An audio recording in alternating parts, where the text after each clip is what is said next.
Welcome back to our study of the Gospel of Luke. Welcome to all of you who are online. Glad to have you as well.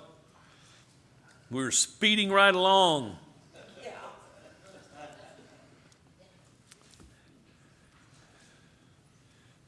See, what have we got tonight by way of review? What two things did Jesus give the 12 the ability to do when he sent them out? By the way, we're in chapter 9. This is Luke chapter 9 we're talking about. We were there last week, and here's the question for tonight's review. I'm sorry, somebody had a response? Authority to cast out demons, and what else? To heal the sick. Those are the two things he gave them the ability to do. What did he send them out to do specifically? What was his desire for them to do? To preach the good news of the kingdom of God. That's what he sent them out to do. And in order to give that message clout, he gave them those miraculous abilities. What were some of the instructions he gave them? I mean, you can look, it's okay. Right. If they didn't accept your message, knock the dust off your feet and leave that town. What else? Take nothing with you? Okay. Why would he say that, do you think? Everywhere you go, let the people support you. The people will support you. That's what he was telling them. Anything else? You can see what he said. Yes, if you find yourself welcome in a home, stay in that home until you're done with your work there. This is from chapter 9 and verse 3. Take nothing for your journey, neither a staff nor a bag. Nor when he says bag, what do you think he means? The one who held the bag for the apostles was Judas, so he may be talking about money there. Nor bread, nor money, nor do not even have 2 tunics apiece. In other words, you're going to travel light.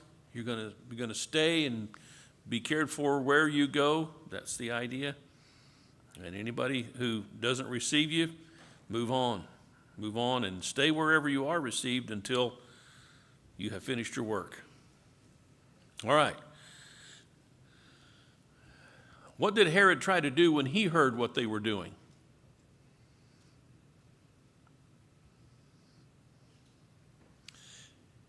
What had he done? He had John the Baptist beheaded, and so he's thinking, is this John resurrected from the dead? Now, what might seem odd about him thinking that about John? Well, yeah, he had killed him, so there's a resurrection. But had John ever done any miracles? See, Jesus is hearing about the miraculous things that these apostles are doing, but John had never done any miracles.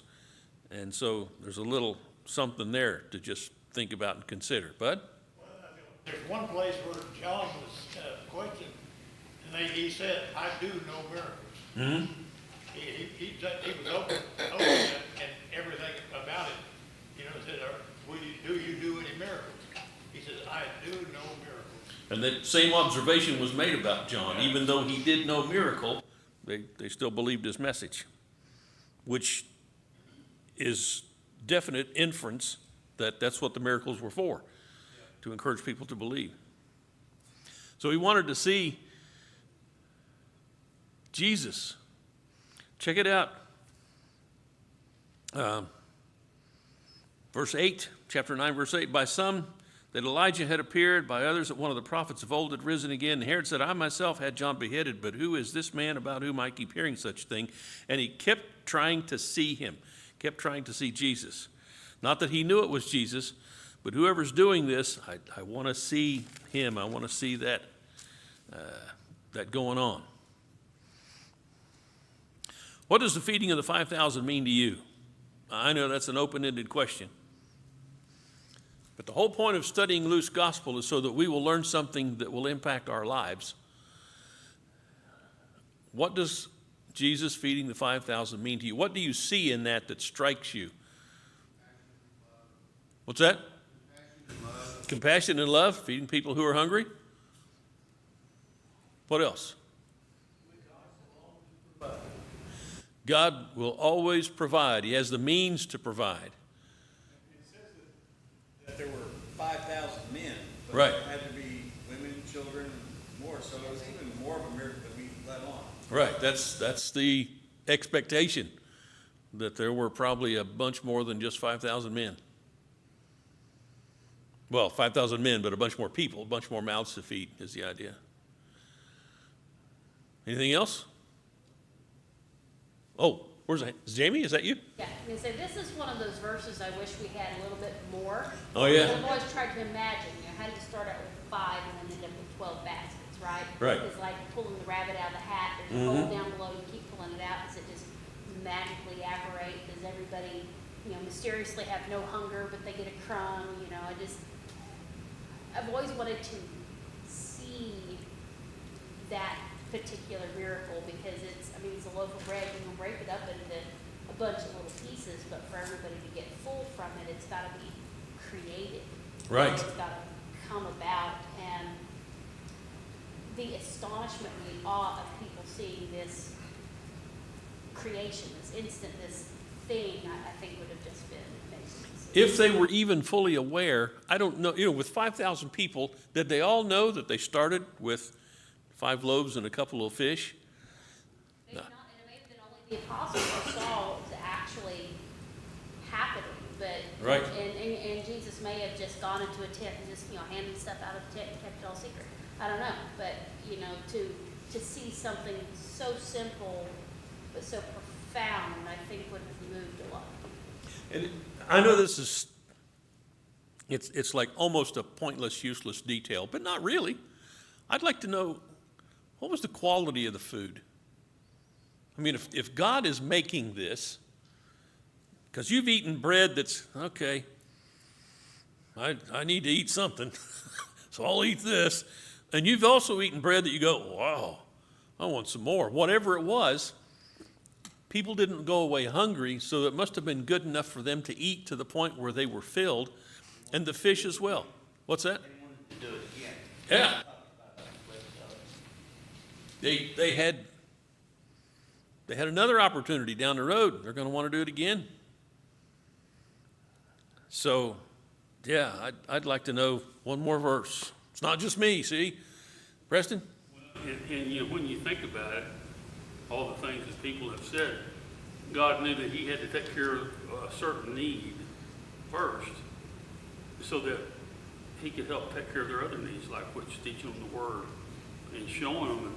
I don't know the connection, but talking about God's grace is sufficient. Whenever God told Paul had asked about his thorn in the flesh to have it removed, and God said, my grace is sufficient for you. So God knows what we need and when we need it. And he knew we needed feeding so that we could receive instruction from his son. So he provides.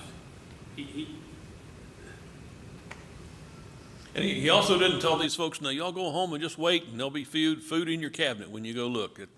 He didn't do anything like that. My mind goes back to where Jesus changed the water into wine.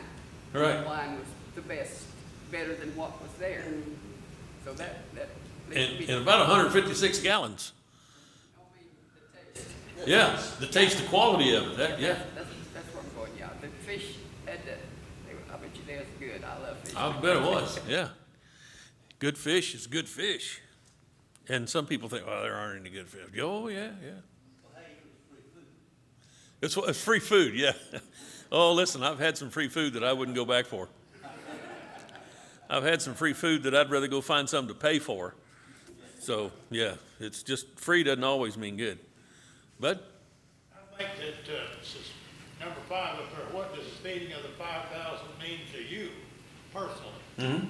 I think we'd have to be pretty stupid not to look and see that you have an opportunity to exercise your faith. It's not a, do you believe? No. Well, do you really believe? And so we have an opportunity to exercise our faith in Christ. And it's not a flip of the coin or something, but it is a real opportunity on my part, to exercise my faith in Christ. And you know what I'm saying? It's like you said, God doesn't test you, but he gives you an opportunity to be tested. Well, he doesn't tempt us, but he'll let us be tested. And the test is the opportunity to do good. It's just one of those things that you need to examine what you're looking at and say, all right, what do I see in this for me? You know, well, what does he expect from me? I like it when we're told about something, but we're not told what to think about that. We're not given a list. Okay, here are the main points to learn from what you just read. We're just allowed to think for ourselves. What's that mean to me? And that's why I wanted to ask that question, because these things are supposed to mean something to me, supposed to mean something to you. And there's no list of right and wrongs. It's just let this sink into your heart and your mind. Done. Just for the apostles themselves to believe, bring them along, keep their faith going, like the waves in the wind. That was for them, and this one here, and then, he killed that fig tree that wasn't producing any fruit, only those guys saw that, or there may be some others. It was really just for them, and then subsequently us, for them to write down to us, for us to realize, wow, he's not just got power over demons, he's got power over the wind and the rain, he's got power over a fig tree dying, he's got power just to create food out of nothing. It's just, I think it's for them and then subsequently for us. And here's the thing about miracles. You read Genesis 1:1, in the beginning, God did what? He created the heavens and the earth. And then it says how he did it. He spoke everything into existence. How that works, I have no clue. The Hebrew writer says he made everything that is from things that do not appear. So he's got that kind of mastery to bring a physical universe into existence. And in this physical universe, there is space. As far as we know, there was never anything called space before, and this thing called time. He is in eternity, and he's created a universe in which there is time. I don't understand any of that, but I take it for granted that he did. And then here, all that focus comes down to this event where he's just quietly handing out bread and fish. And he has been in the boat, as you mentioned, where the winds and the waves, and it was boisterous and loud and scary, and he speaks and everything goes calm. And in all of these situations, he's showing his mastery. And that's what I need to apply to my life. I know that to trust in God, who is the master of all things in all situations. But I was going to say that Simon the sorcerer, it said he was a sorcerer, so he was a pretty good magician. And but he knew that what the apostles were doing was not a trick. So what did he do? How did he respond? Well, he burned all his books. I mean, that's what they said. well, that was in Ephesus. He responded to the gospel, right? He was a Samaritan who did that, but so did many other Samaritans believe and were baptized. So the gospel is powerful, and I think sometimes we sell it short. This is a living word, and it's changing our lives and the way we think. That's why we're here. All right, let's see what else we have. No more questions, but we got some reading to do. Let's start at chapter 9, verse 18. Yes? Run off there after they took up the 12 baskets of food and stuff. Verse 18 through 21 is interesting to me because it come to pass along praying with his disciples, it says, whom do the people say that I am? And the answer said, some say John, some say Elijah, some say the prophets. And he said, but whom do you say I am? Peter said, thou art the Christ of God. And this is what confused me right here. And straightway he charged them and commanded them that they tell no one. Right. Here he's doing all these miracles and people are seeing this. And the disciples have been sent out. They come back And now he's telling them, don't tell nobody who I am. Well, what happened in his own hometown? Before the scribes and Pharisees, he's going to be crucified and raised on the third day. I see that power coming up here, it's coming up in the scriptures. But it's interesting that I'm doing all this and people are following and people are believing and even Herod wondered who it is. And then he says, don't tell nobody who I am. Things coming after the fact he's going to. What that shows us is the impact of his identity on the culture. To me, he's saying, don't spread this around yet. And by the way, he's not in Jerusalem here. He's been in Capernaum, up around Galilee, and he's been in Bethsaida, and now he's still in that area, and he's saying, all right, who do people say that I am? And by the way, what did the people say? Who did the people say that he was? We're right here in this text. We were going to read this, but we'll just talk about it here. 9:18 through 22. Who did people say he was? John the Baptist. Was he John the Baptist? So if we were playing a game show, it'd be wrong. You get a little X, red X there. Okay, who else did they say he was? Elijah. Was he Elijah? No. Strike number 2. All right, who else? One of the prophets. Was he one of the prophets? All right, you're out. Who's next? Were there any magicians other than what Christ was doing? Yes. They had seen other magicians, so they had something to compare it to. Yeah, I've seen that guy before. He's been on the U2 show or something. He made that airplane just disappear. But nobody's ever done anything like this. That's what I'm saying. Yeah. Nobody even has done anything like this. But See- they had something to compare it to. Right. In other words, they weren't just guessing and saying, I think he did it like this. No. They say, I don't know how he did it, but he did it. And people are looking at him and saying, this has got to be Elijah, got to be John the Baptist, got to be one of the prophets. And they don't know. They aren't connecting the dots to say, this is the Christ, this is the Messiah. Some would ask later, well, when the Christ comes, will he do more miracles than this guy's doing? So that question's going to come up. But who does Jesus ask next about his identity? Peter. Who do you say that I am? What's Peter say? You're the Christ of God. So Christ, remember, Christ is not a name. Christ is it's a title. Anointed one, just like king is a title. Anointed one, Christ. What's the Hebrew equivalent of Christ? Messiah, same thing. Messiah, Christ, same thing. 2 different languages. It means anointed of God. You are the anointed of God, is what Peter is saying. And that's when Jesus warns him, don't tell this to anyone. And there's no verse right after that, Jamie, that says this is why he told him not to tell anybody. We just kind of have to think through that and figure it out on ourselves. My idea is that remember when he was at the wedding feast in Cana and his mom came to him and said, hey, son, they have no wine. And what did he say? My time's not yet come. But what did he do? He did what his mommy said. By the way, she didn't even say it, did she? That's the power of a mom. Even Jesus does what mom says. What's that? Mom power. Mom power, yeah, mom power. There is a verse right after the zealous wine that he said that. Okay. Yep. Saying, the Son of Man must suffer many things and be rejected by the elders and chief priests and scribes and be killed and be raised up on the third day. Okay. So your application of that is That if they started telling, right now people are receptive of him.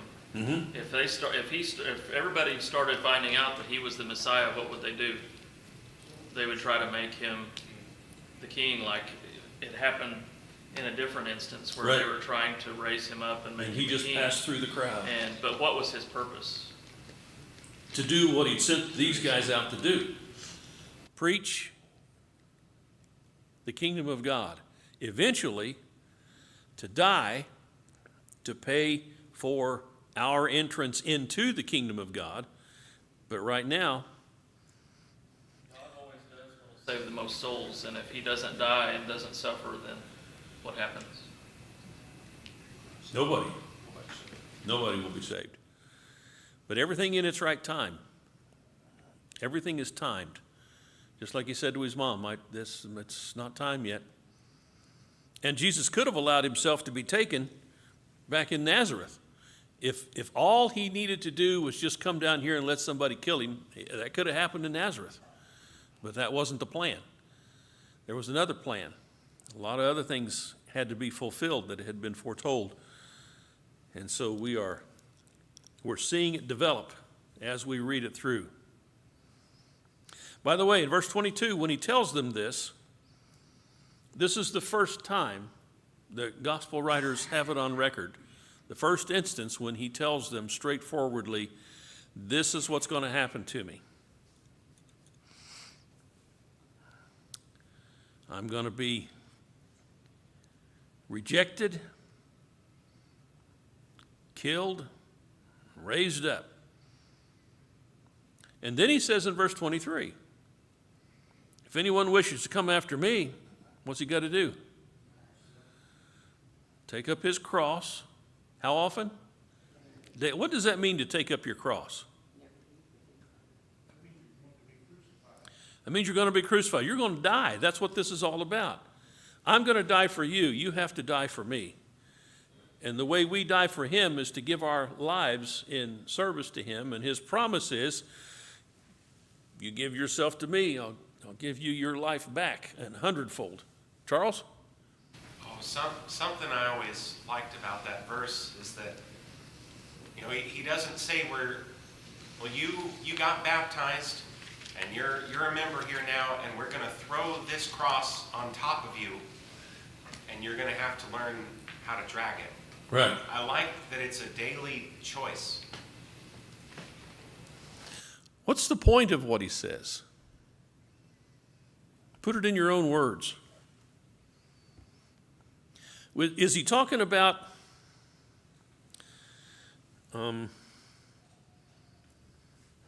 you got a toothache and that's your cross to bear? Is that what he's talking about? Is he talking about your job doesn't pay much and that's your cross to bear? Is he saying your neighbor's dog barks a lot and that's your cross to bear? Is that the kind of thing he's talking about? No. Taking up your cross means you're going to die. That's what it meant when Jesus carried his cross. When he bore the cross, that means he was dying, and that's what it means for us. Well, his wasn't, that's for sure. Billy? Example in this, when I first became a Christian, my family turned their back on me. Okay. That's a hard burden to carry. You're alone, you wonder why. But then I realized later through the scriptures I had mothers and brothers in Christ and sisters in Christ and aunts and uncles and grandmas, far beyond than just two family members I had. He says a great many things that have to do with these kinds of relationships. He said, if you come after me and you don't hate your father and your mother, well, wait a minute, are you supposed to hate your father and your mother? But he's talking about the relationship that we have with him, and somehow there's this extremity of you so love Christ that anybody else who tries to come in his place, you're not going to have that. You're going to allow that.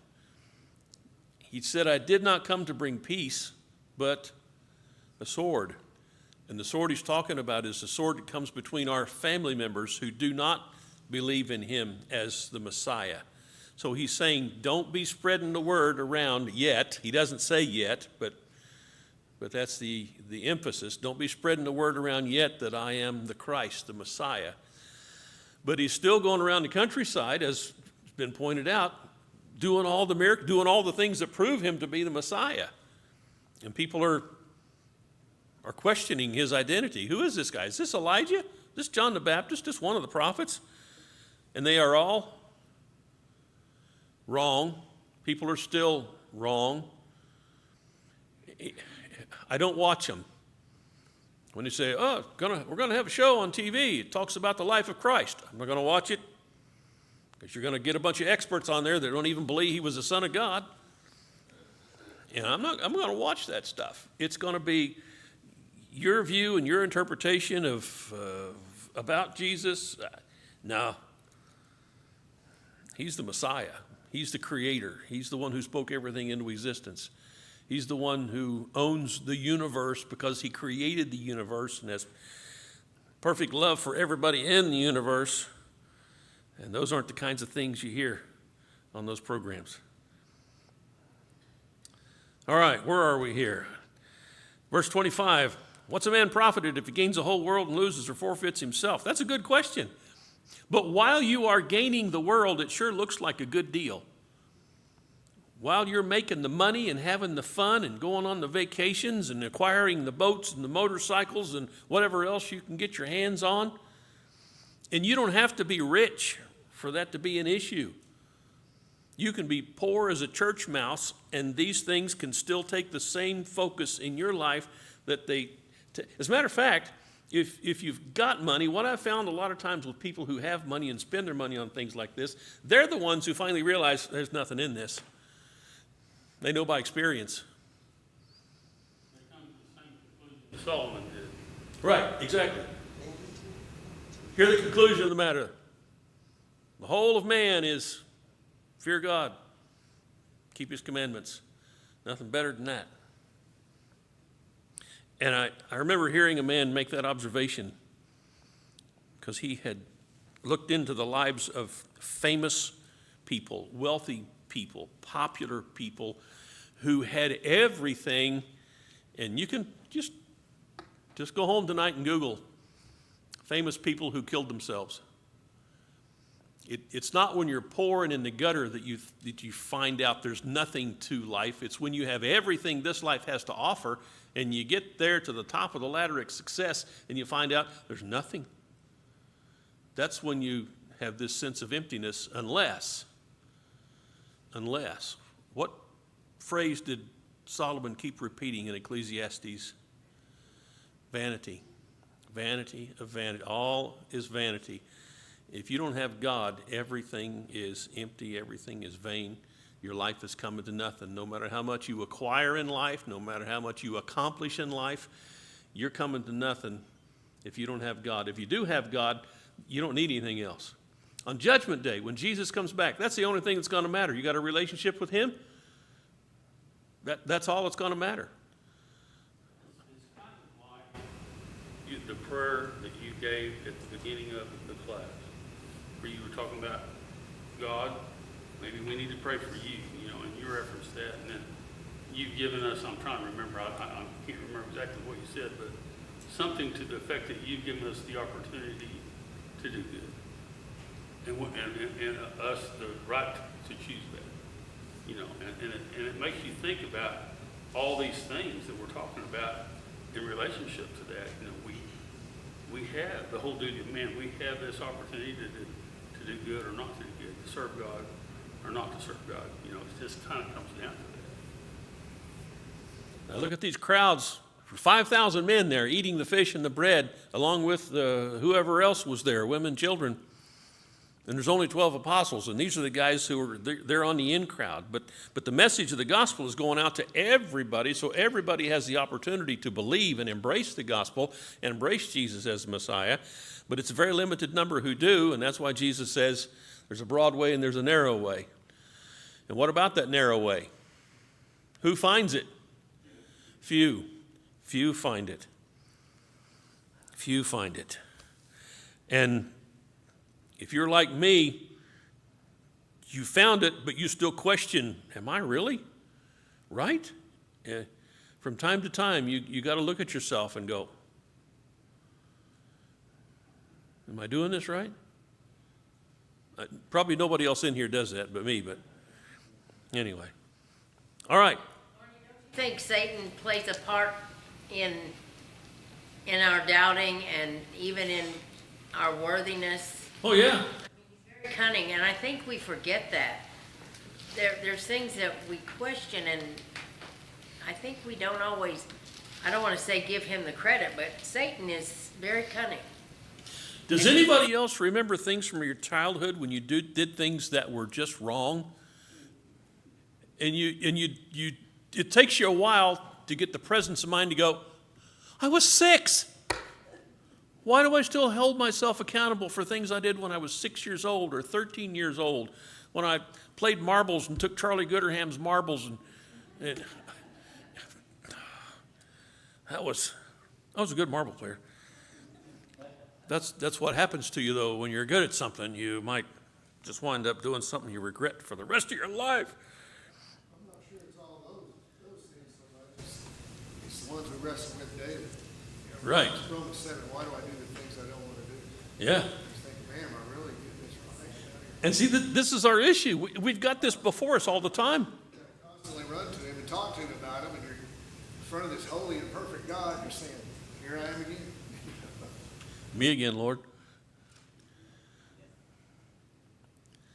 That's our lot in life. And so we keep reading this and seeing he's dealing with people who are just like us, and he's not dealing with them as if it's some kind of a religious business proposition. He's dealing with them as he is the good shepherd bringing his sheep into the fold. Look what he says here in the last part of, well, not the last part of verse 9, but the last part of this section. Verse 26, whoever's ashamed of me and my words, the Son of Man will be ashamed of him when he comes in his glory and the glory of the Father and of the holy angels. But I say to you truthfully, there are some of those standing here who will not taste death until they see the kingdom of God. Well, what does that mean? And then it says in verse 28, some 8 days after these sayings. So how long? A little over a week. Time reference. What had Luke said at the beginning? I did my research to find out the consecutive nature, the chronological nature of these things, and that's what he's doing for us here. Some 8 days after these things, he took along Peter, John, and James, went up on the mountain to pray. And he does this a couple of other times. He takes these 3 guys, takes them apart from the other apostles. What do you think the other apostles are thinking? I don't know. It doesn't say. Just human nature. Oh, there he goes again. Peter, James, and John. Peter, James, and John. What's wrong with us? Because they're going to be fussing over who's the greatest in the kingdom. That's what they do. Because they're just like me.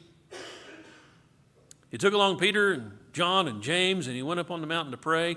While he was praying, the appearance of his face became different, and his clothing became white and gleaming. Behold, 2 men were talking with him, and they were Moses and Elijah, who, appearing in glory, were speaking of his departure, which he was about to accomplish at Jerusalem. Wouldn't you like to have been in on that conversation? Know what they were saying to one another. Peter and his companions had been overcome with sleep, but when they were fully awake, they saw his glory and the 2 men standing with him. And as these were leaving him, Peter said to Jesus, Master, it's good for us to be here. What's his suggestion? Let's make 3 tabernacles. Essentially 3 shrines, 3 ways to say that we honor the presence of these 3 great men. One for you, one for Moses, and one for Elijah. And then what does Luke say? Not realizing what he was saying. What does that mean? He spoke before he thought. And could he even be aware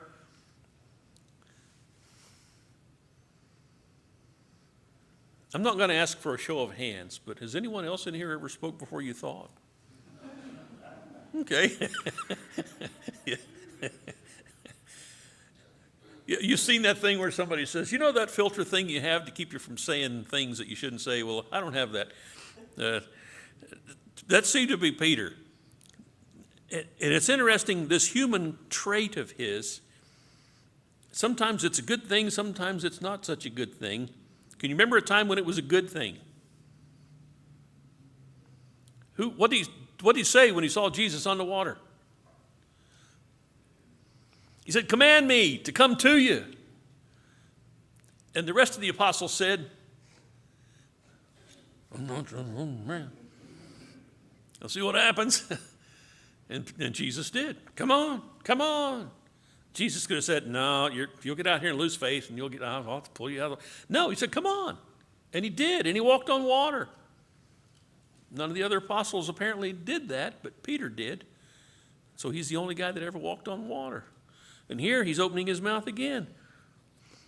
We haven't read it yet from Luke's gospel, but you remember what happened when they came to the empty tomb? Who got there first? John was faster, so he got there first. What'd John do? He stopped outside and looked inside. And Peter shot right in there, not waiting on anybody. So this is Peter, and he says, here's what we're going to do, make 3 tabernacles. And Luke says he did not realize what he was saying. While he was saying this, a cloud formed and began to overshadow them. We know clouds in Oklahoma, don't we? It doesn't sound like this was way up there. It sounds like this was pretty close. And it overshadowed them. And they were afraid as they did what? Entered the cloud. So however high it was when it formed, it was down to them in their presence. Does this remind you of anything? Oh, I'm sorry, Jamie. Why is it there? He did not know what he was saying. Why is it a bad thing that he saw, oh, we need to build shelter for them, not knowing how long they're going to stay, all these things. Why is it bad that he offered that? Any speculation as to why that was not a good thing? BJ? Whatever, I'm like, it seemed like the cloud got there because it was like, that's not the point. The point of whatever wasn't to have shrines. It was just conveying a message from them to Jesus. And it's like, y'all are losing the point about what this is going on, is what it seemed to be about. My translation says, let us put up 3 shelters, one for you, one for Moses, one for Elijah. Well, I'm sorry. It's not bad, but you realize Moses and Elijah's already gone. They want them to hear God, Christ. And the voice from heaven, a couple verses later, says, this is my beloved son, hear ye him. This is who it's all about. Yeah, Moses and Elijah was there, but they don't need to be acknowledged as a sacrifice or temple, because Christ is our temple and he's our sacrifice. Now, it doesn't say this in the text, but how many of you have been to Jerusalem, specifically Jerusalem? Anybody?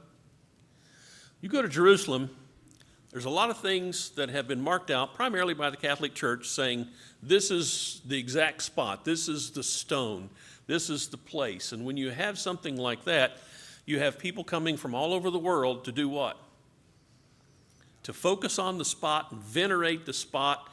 It's when you watch it, it looks exactly like you would expect what people would do when they worship idols.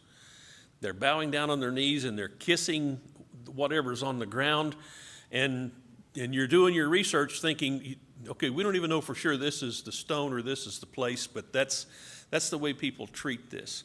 And so how many of those kinds of places has God marked out in the Bible for us?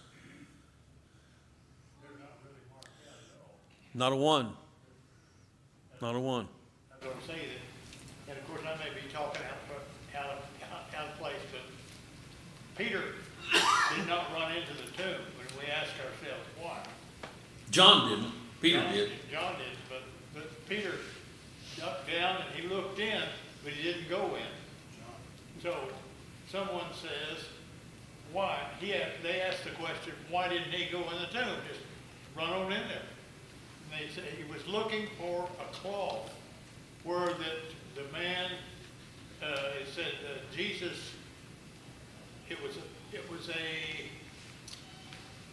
habit when you finished a meal, you took your napkin and stuff and laid it over to the side to tell your servant, that's the end of it. I'm through eating. Okay.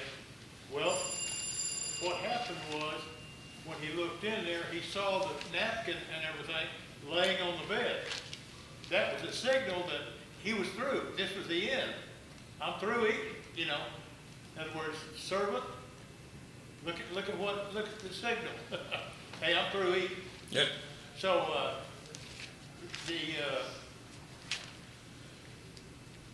they observed the ritual of that particular time and place. That was the end of it. But it could be, but there's nothing in the text about that. It would just be conjecture. But when I read this, I'm thinking of all the places that God could have said, here's a special place, go here to worship. There aren't any places like that.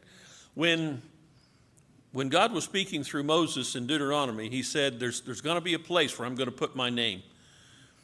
And that place we now know was Jerusalem. They came to Jerusalem. God put his name there. That's where the tabernacle was set up, because it was the tabernacle initially. Who decided there ought to be a temple? David. That was David's idea. And David said, I want to build you a house. I'm living in a really nice house. I want to build you a house. And what did God say? I'm going to build you a house. And he wasn't talking about a place for his body to live. He was talking about the name, the house of David, that he was going to build, and he did build through him. And the one who sat upon his throne was of his lineage, who was the Christ. And that's the house that God was talking about. But God said, okay, go ahead and build me a temple. So built a temple, and later on, when you're reading, after Nebuchadnezzar came, you read where God said, I'm taking my name away. The 9th chapter of Ezekiel, you can, well, go to Ezekiel 9. We're in the closing moments of our class tonight. Ezekiel was the prophet who was sent to be among the exiles in Babylon, and he gives us this view of what happened with Nebuchadnezzar. God brought Nebuchadnezzar into Jerusalem, same Jerusalem that we're reading about here in Luke.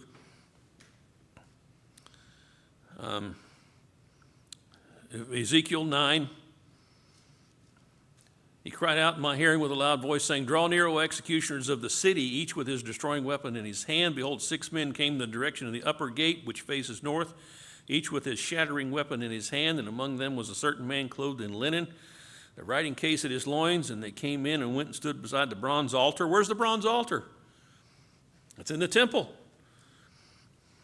Then the glory of the Lord of God of Israel went up from the cherub on which it had been to the threshold of the temple. And he called to the man clothed in linen, at whose loins was the writing case. And the Lord said to him, Go through the midst of the city, even through the midst of Jerusalem.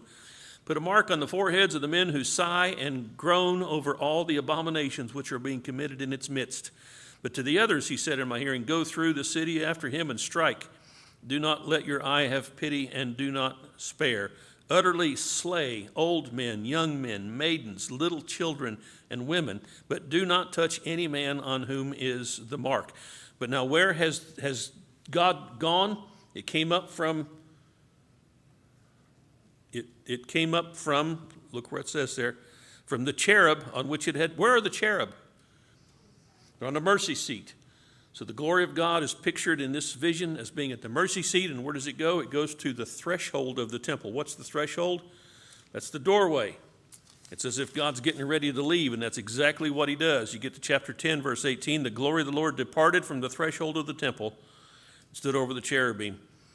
And so we're seeing God on this Transfiguration Mountain come down in a cloud around the apostles. He also did that same kind of a thing when the tabernacle was originally finished. In the last chapter of Exodus, the cloud filled the tabernacle, and Moses and everybody had to get out of Dodge because they couldn't stand to be in there.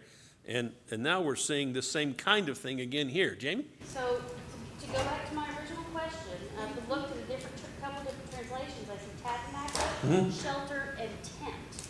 And I'm wondering if it is the same word they used for tabernacle in the Old Testament. Because when I'm initially reading this, I'm understanding he sees 3 people, they're talking to Jesus. Oh, I need to make sure they've got a leaf over their head, keep them from getting wet. I'm not seeing that he's wanting to build altars in this location as a place of remembrance and memorial for this transfiguration Right. moment. So I don't understand why it's saying not knowing what he said. Right. I'm curious what that word. Since he's talking about one for each of them, it sounds more like he's wanting to honor each one of them with something. Yes.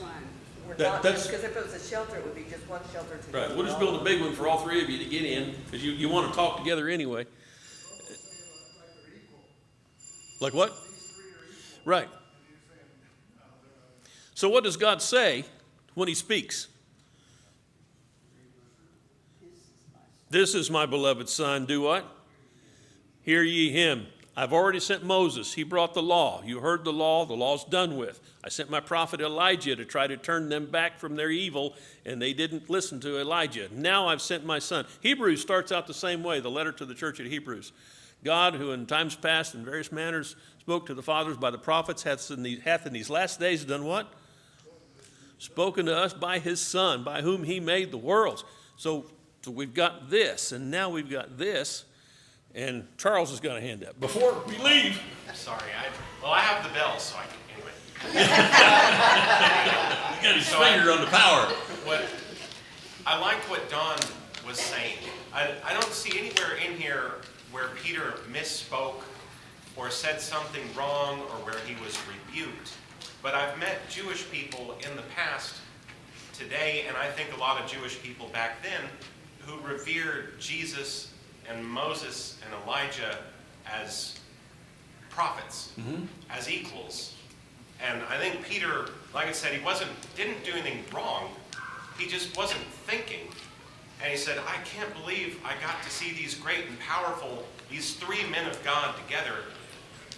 Let's get them something to cover them, to help them. And then, God doesn't respond with a rebuke. He shows up in verse 35, and he doesn't say, don't do what you're about to do. He just says, this is my son, my chosen one. Listen to him. Right. So I don't think Peter did anything wrong. I just think, God literally came down and said, you're paying attention to three people. The point is, those two guys were talking to me. They were talking to my son, and they were talking to me, and I want you to pay attention to me. Right. They are there to draw He's the one. attention to me. But previously he had said, you are God's son. So he knew, and so he was putting him on equal level at that point, and that's why they said they're probably he misspoke, because he already knew Jesus was God's son. Right. And that he was better than, more. But he opened his mouth again, didn't he? Yeah.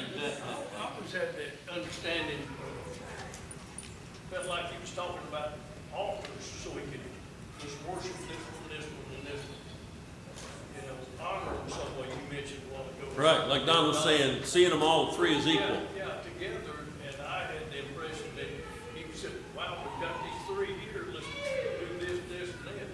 Let's fix them up something to honor them, and, When you look at the circumstances, there's Jesus. His clothing has changed. His face has changed. Something's going on here that you don't know what's happening. It might be a good idea to keep your mouth shut, Peter. No, I don't. What's that? He was impulsive. I really think he had the best thing at heart, but it's just like a kid. Just like a kid. He gets overwhelmed with excitement, enthusiasm, and if you're a little more mature, you'll say, I'm just going to, this isn't my party. I'm just going to sit here and be quiet and see what the Lord's got to say. Just like, Luke didn't record it, but we just read where Jesus told him the first time, I'm going to be arrested, crucified, and raised on the third day. When Matthew records that, what does Matthew tell us Peter's response was? Ain't no way long as I'm around here. And what did Jesus tell him at that point? That's when he said, get behind me, Satan. You do not relish the things of God, but the things of men. And it sounds like that's the same kind of thing he's doing here. He's thinking about the things of men. Don, and then Bruce. We'll get this straightened out. Not only was he saying he's greater, but they just got through saying, some of you won't taste this till you see the kingdom come. And so trying to say, you gotta listen to him. He's ushering in the new covenant. The kingdom is coming, you know, it's gonna be different from these guys. You know? Right. So it might be part of it too. Very, very different and on a much higher level. And you talk about it being responsible, what you said kind of, for the moment, look what he did to the centurion when he come to get Jesus, cut his ear Right. off, trying to cut his head off. Now tell me he wasn't being courageous.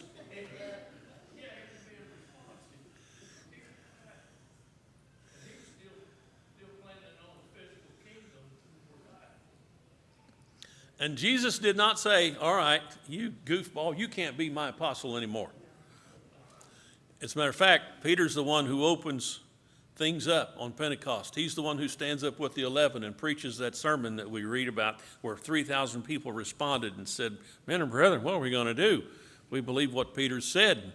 And then he goes on. He's imprisoned, and God sends an angel to set him free. He's the one who says, no other name given among men whereby we must be saved. And it's Peter all the way up into chapter 12. And then Paul is converted in chapter 9 and picks up with his work in chapter 14. First Gentiles coming into the kingdom. That's Peter sent to do that. All this stuff. All right. With his denials and what happened. Yeah. Changed. He's a unique fellow, and God used him.